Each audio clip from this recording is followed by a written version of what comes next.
When we think about gin, we can think about sophisticated clubs, beautiful settings for drinking a product.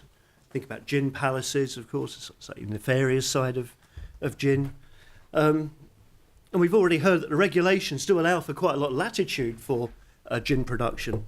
So it's so much that you can change. Where do you actually want to start? It's almost like trying to find a needle in the proverbial haystack if you want to create a perfect gin.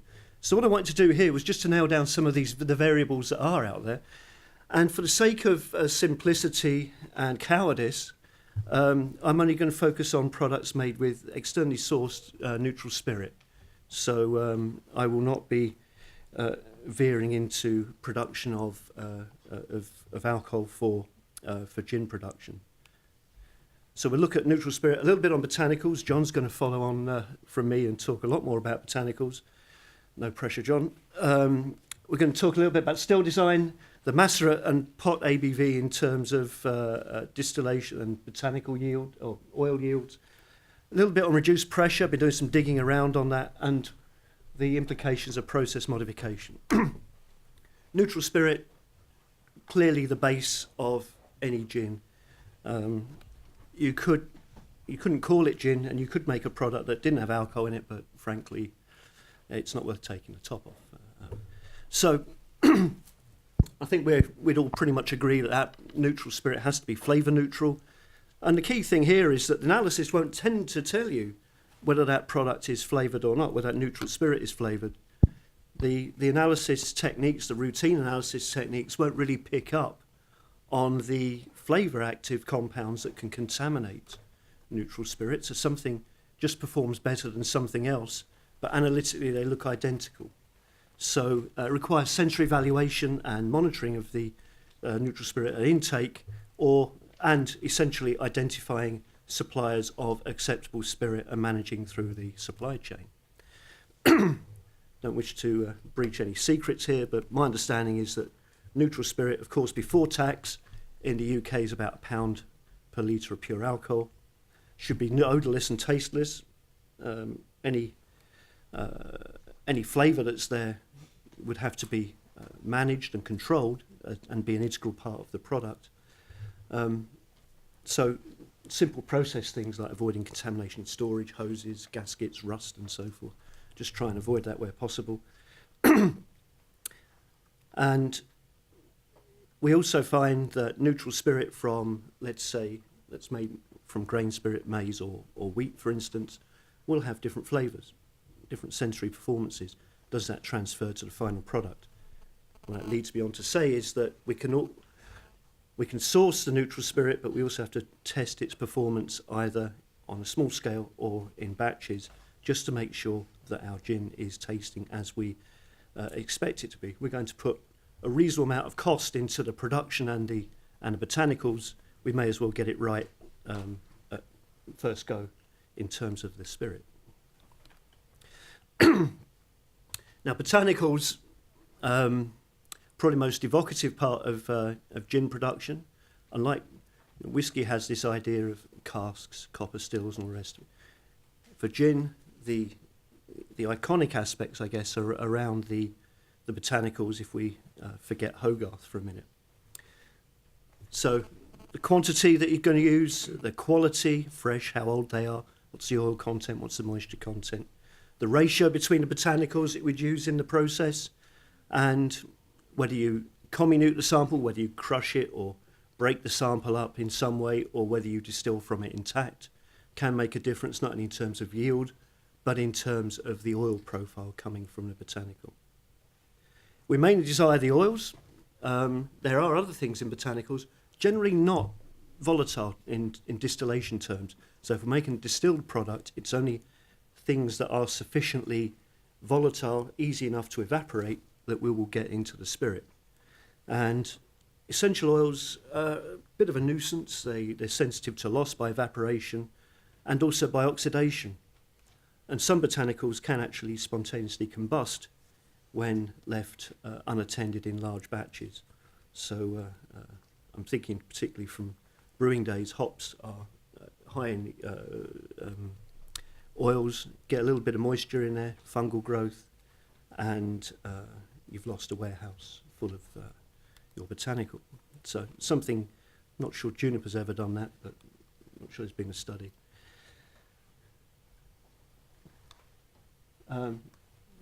Beautiful looking plant. Juniper, of course, Juniperus communaris, the main botanical for gin, although one might think about in the future deprecating the flavour-forward nature of juniper in gins, drifting towards products that are less recognisable.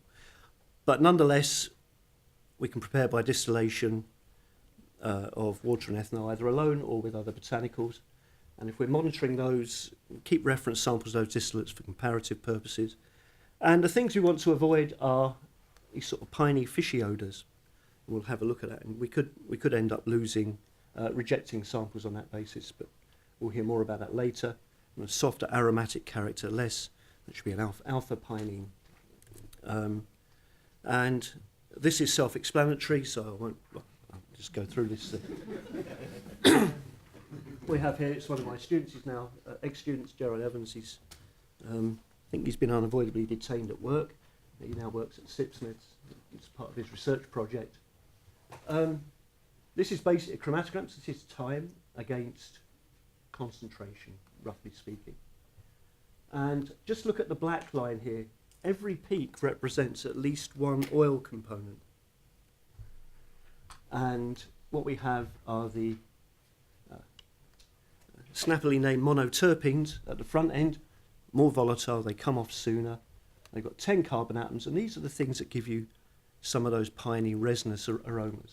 Sesquiterpenes and some esters here. These are more like floral, woody, generally more desirable characteristics. So what we're really looking at here, we want to try and see whether we can get less of these and more of these in relative terms. This guy here, I think, is linalool. Linalool is a classic oil component in a huge range of botanicals. So there's a lot of volatiles in there, and the idea of managing that is pretty scary. It's certainly on a flavour, from a flavour point of view. What you find is that the terpenes are recovered quite early in the distillation. So if you're looking for a heads cut, how early you take that can influence the overall yield of monoterpenes.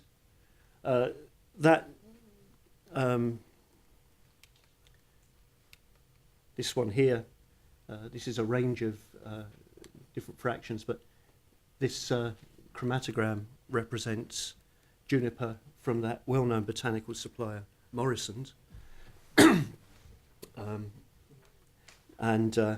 To me, when I compare that with botanicals that would pass the test for gin, much higher in those early fractions compared with a more acceptable juniper. So we've got some beautiful flavour descriptors here. Gamma-cannine, C15, that's your sesquiterpene, occur in that second box that we had there. Woody, whereas the monoterpene, solvent, gasoline, citrus. Okay, limonene's not too bad, lemon, orange, and so forth.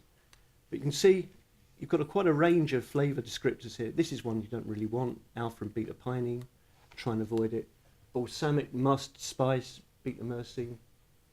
Also, green, grassy, slightly petrol even in neat solution. So trying to manage all these flavours, and what I'll come down to is basically you just have to distill with it and see how it performs, because it's route one, if you like, to quality management.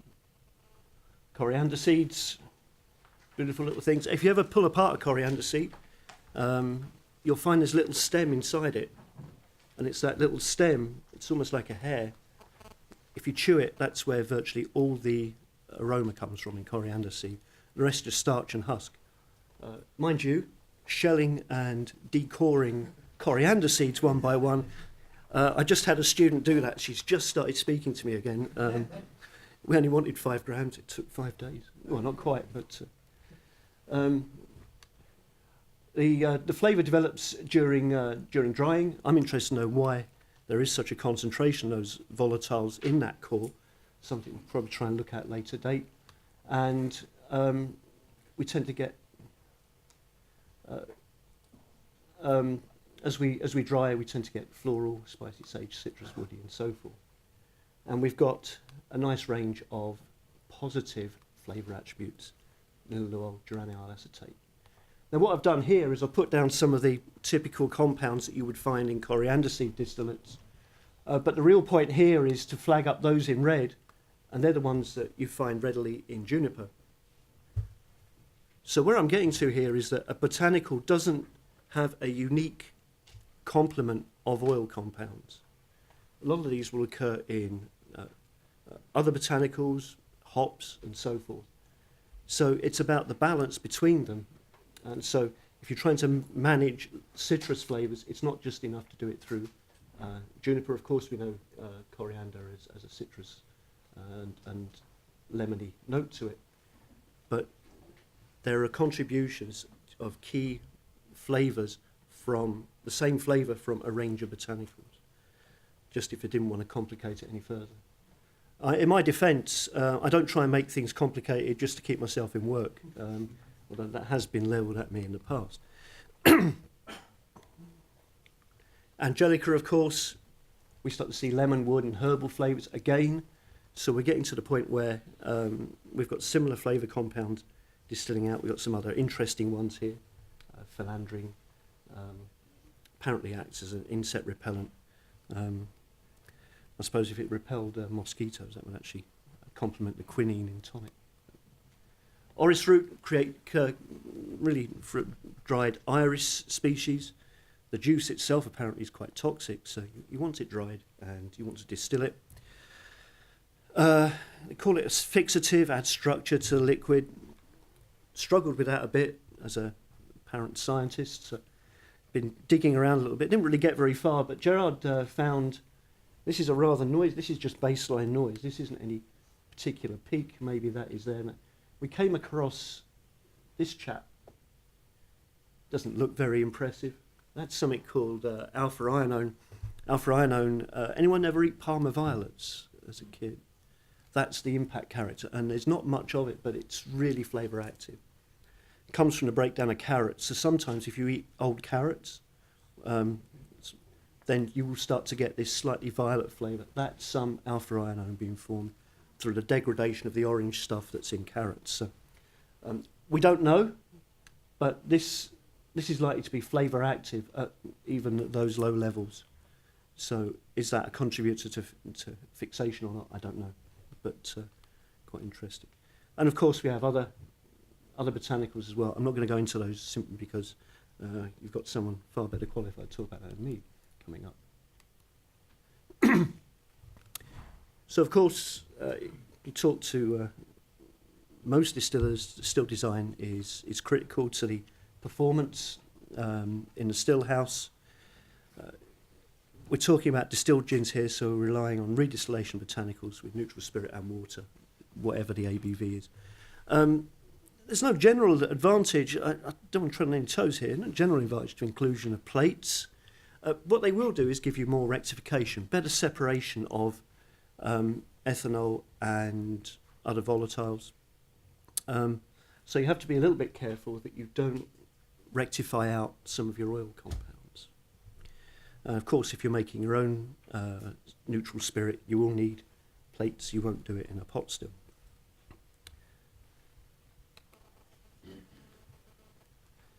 So in a vague attempt to try and avoid breaching copyright, I turn this around and change the colours.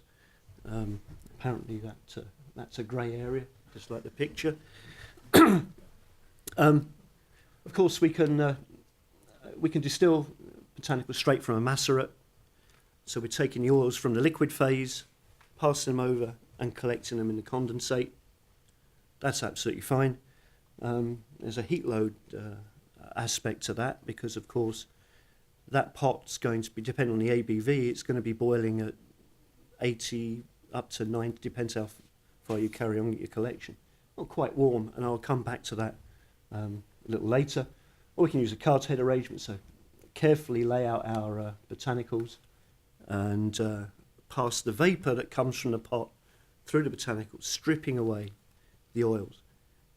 It's still warm, but it's a gentler process. And from conversations I've had, it seems that the way you set up these baskets is important. It's not just about throwing in your botanicals, leaving it. It's the way you arrange them and so forth that will give you consistent flavour performance during distillation. Well, just when you thought it couldn't get any more technical, distillation ABV is pretty critical. The reason being, oil doesn't dissolve in water very well. And the consequence of that is that at high water contents in the still, the oil will almost separate out. At that point, it becomes a lot more volatile, and I won't go into reasons why. So you start to get a big hit in oils. So if you're distilling at ABVs at 80, 90%, actually you might get less oil yield from your botanicals gram for gram if you distilled at lower ABVs. Of course, your still capacity goes down because you're not going to collect as much alcohol coming out the other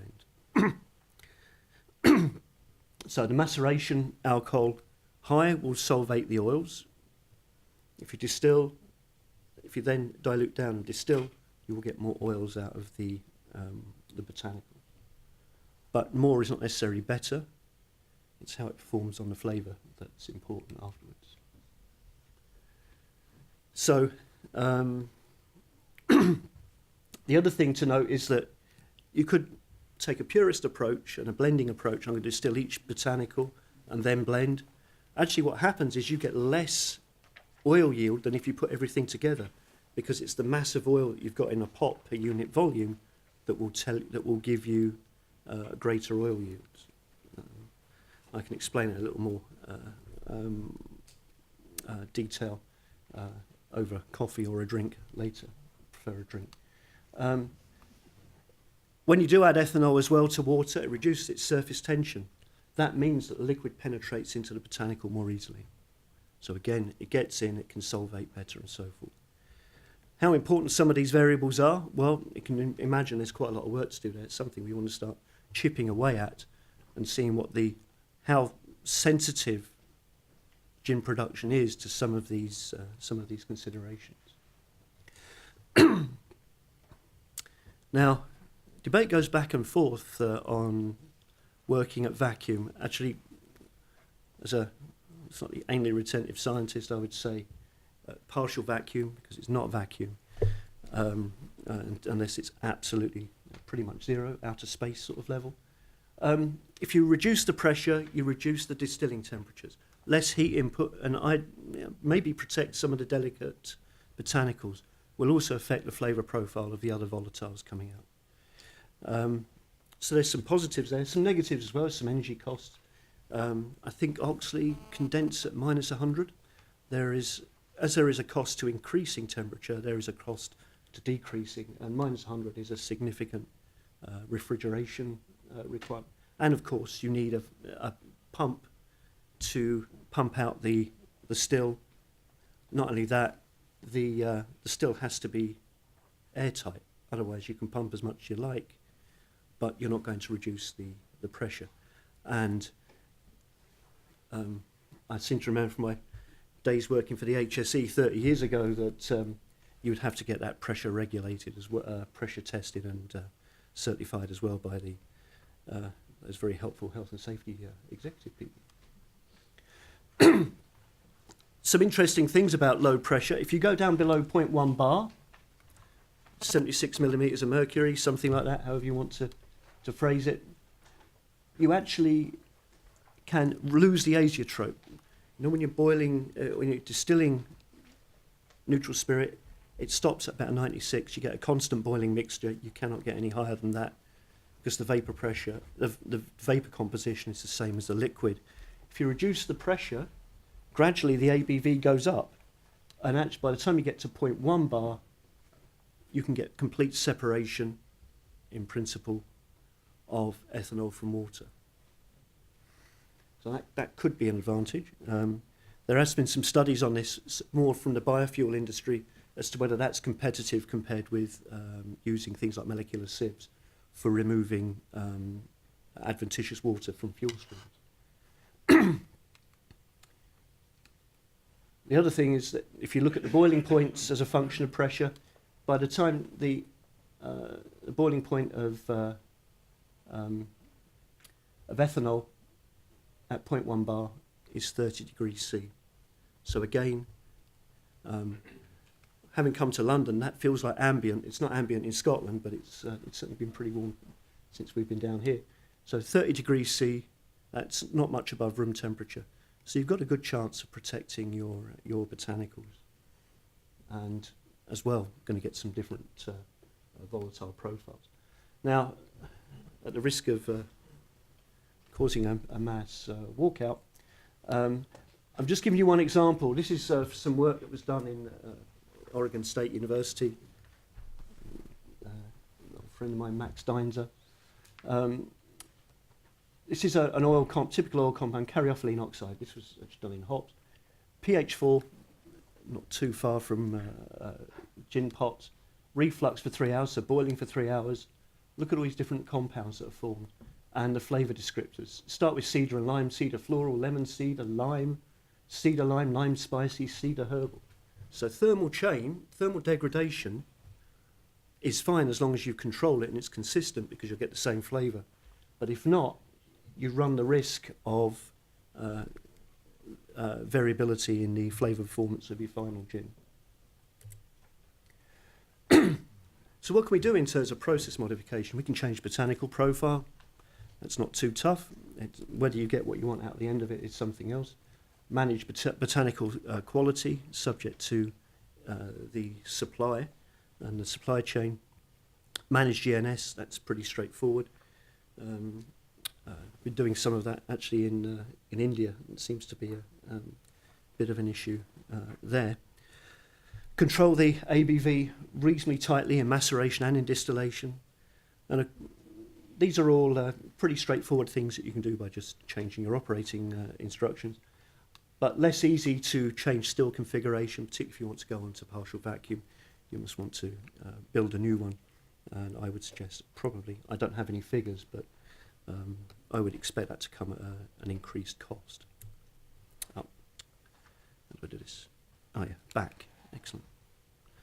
So these things affect flavour, and you need good sensory evaluation skills from your panel to ensure product quality and product consistency. That all sounds a bit grand, and it probably is, because by the time you get to the final product, is it good enough to go out? Yes. But as you move on and you want product conformance, then the product needs to be consistent, so that the gin you've had, that you've sent out 1 week, tastes the same as the next week, and you've got supporting the branding through consistent flavour of the product, I think is probably a key factor in surviving shakeout. When we've got a lot of distilleries starting up, who's going to be there in round 2, as it were. You can use analytical tools, but use them judiciously. They just give you numbers. They don't tell you what the quality of the product is. And it's very easy just to say, I'll add a bit of this and a bit of that, and I'll say, oh, that's perfect. And then, oh, what did I do? Keep notes. Pretty straightforward stuff. But sometimes in all the excitement, you can forget that. And then you've got a lost chord syndrome, where you actually can't recreate the perfect product that you had last week. I didn't talk about compounded gin. You have to be careful. There's Kirsty here. Kirsty Black? Yeah. She's telling me about this juniper that contains a compound called podophyllatoxin. Don't know exactly what it does, but it's very nasty. And that won't come over in a distillation, but it will come out of a compounded product. So you have to be a little bit careful, particularly with novel botanicals. You also don't want unwanted colour pickup. If you want colour, go for it. But if you might have to add colorants afterwards if you want to make that consistent. Compounded gin, though, does protect your heat-sensitive botanicals. So if you've got things like delicate aldehydes that you'll find in cucumber, maybe some things from certain floral ingredients, then you might be forced into using at least a partly compounded process. And apparently, caught in politics, you are what you drink. I think not just in politics. Thank you very much.